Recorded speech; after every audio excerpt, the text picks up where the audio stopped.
இந்த பக்கம் கார்பரேட் இருந்தாலும் சரி, இந்த பக்கம் ஒரு ஏழை விவசாயி இருந்தாலும் சரி, இப்போ ஒரு பைக் இருக்கு, இந்த பைக்கை நான் விலை கொடுத்து வாங்குறேன்னா நம்ம consumer. For example TVS motor இல்லை பஜாஜ் மோட்டர்ஸ்னா அவங்களையும் நீங்கள் வந்து ஆட் பண்ணிக்கணும். இல்லைன்னா இந்த பைக்கே எனக்கு வேண்டாம், எனக்கு பைக்கை எடுத்துட்டு நான் ரொம்ப அஃபெக்ட் ஆகிட்டேன், எனக்கு பணத்தை ரீஃபண்ட் பண்ண சொல்லுங்க.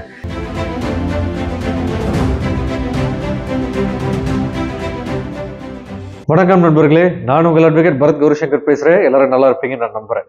நண்பர்களே, நிறைய பேர் என்ன கேட்டிருந்தீங்கன்னா, இந்த கன்சூமர் கம்ப்ளைண்ட் எப்படி சார் கொடுக்குறது? நிறைய பேர் வீடியோ போட்டிருக்காங்க, பட் அதில் வந்து கரெக்டான ரூல்ஸ் வேஸ் ஒரு எக்ஸாம்பிளோட இல்லை, நீங்கள் கொஞ்சம் எக்ஸ்பிளைன் பண்ணுங்கன்னு சொல்லியிருந்தீங்க. அதே போல் நம்ம கலெக்ஷன் ஏஜென்சியோட ஹராஸ்மெண்ட்டை நம்ம கன்சூமர் கோர்ட்டில் கம்ப்ளைண்ட் கொடுக்க முடியும் அப்படின்றது கேட்டிருக்கீங்க. அதை பற்றி இந்த வீடியோவில் நம்ம பார்க்கலாம். இப்போ முதல்ல நீங்கள் ரியலைஸ் பண்ண வேண்டியது, ஹூ ஆர் கன்சூமர்ஸ்? இப்போ கன்சூமர்ஸ்னால் யார்?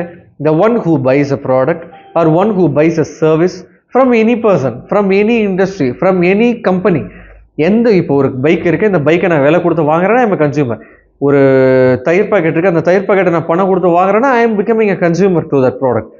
ஸோ இப்போ இந்த கன்சியூமர் ஒரு பொருளை வாங்குறோம், இந்த கன்சியூமர் வாங்கின பொருள் வந்துட்டு சாட்டிஸ்ஃபைடாக இல்லை அப்படின்ற பட்சத்தில் நீங்கள் என்ன பண்ணணும் அப்படின்னு பார்த்தீங்கன்னா, ஒரு பைக் வாங்குறீங்கன்னா அந்த பைக்கில் வந்து ஒரு இன்ஜின் நாய்ஸ் இருக்குது, இல்லை செயின் நாய்ஸ் இருக்குது, ஃபர்ஸ்ட் சர்வீஸ் போச்சு, செகண்ட் சர்வீஸ் போச்சு, ஃப்ரீ சர்வீஸு சரியாகலைன்னா நீங்கள் என்ன பண்ணணும்? முதல்ல அந்த இன்வாய்ஸ் இருக்கு இல்லையா, அதுக்கு பின்னாடியே பார்த்தீங்கன்னா கன்சியூமர் இன்ட்ரெஸ்ட் மெயில் ஐடி அப்படின்னு இருக்கும். இப்போ டிவிஎஸ்ஸாக இருக்கட்டும், இல்லை பஜாஜாக இருக்கட்டும், யமகா இருக்கட்டும், இது போல் கன்சியூமர் இன்ட்ரெஸ்ட் மெயில் ஐடி கொடுத்துருப்பாங்க. அந்த மெயில் ஐடிக்கு ஒரு மெயில் கொடுத்துருங்க. என்ன ப்ராப்ளம் ஃபேஸ் பண்ணுறீங்க, எத்தனை வாட்டி நீங்கள் சர்வீஸ் கொடுத்தீங்க, இப்போ வரைக்கும் இந்த ப்ராப்ளம் சரியாகலன்றதை தாக்கல் பண்ணிவிடுங்க. இது முடிஞ்சதுக்கப்புறம் அவங்க ஆட்டோமேட்டிக்காக ரிப்ளை பண்ணுவானுங்க. அப்படி ரிப்ளை பண்ணலன்னா நீங்கள் என்ன பண்ணுங்கள், தாராளமாக ஒரு லீகல் நோட்டீஸ் அனுப்பிடலாம். ஒன்ஸ் லீகல் நோட்டீஸ் அனுப்பின உடனே அதில் mandatory 7 to 15 days of rectifiable time. அந்த டைமுக்குள்ளே ஒன்று அவன் திருந்தி இதை சரி பண்ணி கொடுக்கணும், அப்படி இல்லைன்னா அதுக்கு ஒரு ரிப்ளை கொடுத்தாகணும். அதுக்கு ரிப்ளை கொடுக்கல, இல்லை அவன் சரியும் பண்ணி கொடுக்கலன்ற பட்சத்தில் தாராளமாக நீங்கள் என்ன பண்ணலாம், ஒரு அப்ளிகேஷன் ரெடி பண்ணி ஆப்போசிட் பார்ட்டியாக உங்களுக்கு சேல் பண்ண ஏஜென்சியும் நீங்கள் ஆட் பண்ணிடணும். ஃபார் எக்ஸாம்பிள் டிவிஎஸ் மோட்டரு இல்லை பஜாஜ் மோட்டர்ஸ்னால் அவங்களையும் நீங்கள் வந்து ஆட் பண்ணிடணும். இது ஆட் பண்ண பிறகு அப்ளிகேஷன் கொண்டு போய் நீங்கள் கன்சியூமர் கோர்ட்டில் கொடுத்துடலாம். கன்சியூமர் கோர்ட்டில் எந்த கோர்ட்டில் கொடுக்கணுன்ற கேள்வி வரும் இல்லையா உங்களுக்கு, அதை இப்போ சொல்கிறேன் பாருங்கள். 50 லட்ச ரூபாய்க்கு கீழே டிஸ்பியூட் இருந்தால் டிஸ்ட்ரிக்ட்டுக்கு போங்க, 50 லட்சத்துலேருந்து 2 கோடி வரைக்கும் இருந்தால் ஸ்டேட்டுக்கு போங்க, அப்படி 2 கோடிக்கு மேலே இருந்தால் நேஷனல் கன்சூமர் ரெட்டர்ஸனுக்கு நம்ம போய்க்கலாம். அதனால இப்போ ஒரு பைக்குன்றது 50 லட்ச ரூபாய்க்கு கீழே தான் இருக்குன்னு வச்சுக்கோங்களேன். தாராளமாக அங்கே எடுத்துகிட்டு போய் உங்கள் அப்ளிகேஷன் மனுவை நீங்கள் கொடுக்கலாம். கோர்ட்டு அது A to Z விசாரிக்கும், அவங்களையும் பதில் கொடுக்க சொல்லும். இப்போ இந்த பைக்கை வந்து நீங்கள் கொடுத்துட்டீங்க, உங்களுக்கு சார்பாக மட்டும் நான் ஆர்டர் போடுறேன்னு போடாது, அவங்களையும் பதில் கொடுக்க சொல்லும். அவங்களையும் பதில் கொடுக்க வச்சுட்டு இந்த கேஸில் நியாயம் இருக்கா, உங்களோட ப்ரேயர்னு ஒன்று இருக்கும். அதாவது இந்த பைக்கை சரி பண்ணி கொடுக்க சொல்லுங்க, இல்லைன்னா இந்த பைக்கே எனக்கு வேண்டாம், எனக்கு பைக்கை எடுத்துட்டு நான் ரொம்ப அஃபெக்ட் ஆகிட்டேன், எனக்கு பணத்தை ரீஃபண்ட் பண்ண சொல்லுங்க, இல்லைன்னா இந்த பைக்கையும் சரி பண்ண கொடுக்கணும், நான் 1 வருஷம் கஷ்டப்பட்டிருக்கேன், அதுக்கு எனக்கு காம்பன்சேஷனும் கொடுங்க. ஸோ உங்களோட கோரிக்கை என்னவோ அந்த கோரிக்கையை கோர்ட்டு சரியா தவறான்றதை பார்க்கும். சரியா இருந்தால் கோர்ட் அதுக்கான ஆர்டர்ஸை பாஸ் பண்ண போகிறாங்க. அதே போல் ரெசிப்ரோக்கலி இந்த கலெக்ஷன் ஏஜென்ட் ஒரு லோன் வந்து நீங்கள் வாங்குறீங்கன்னா யூ ஆர் அ கன்சூமர். இப்போ அந்த லோனை ரீபே பண்ண முடியல அப்படின்றது சிவில் டிஸ்பியூட்.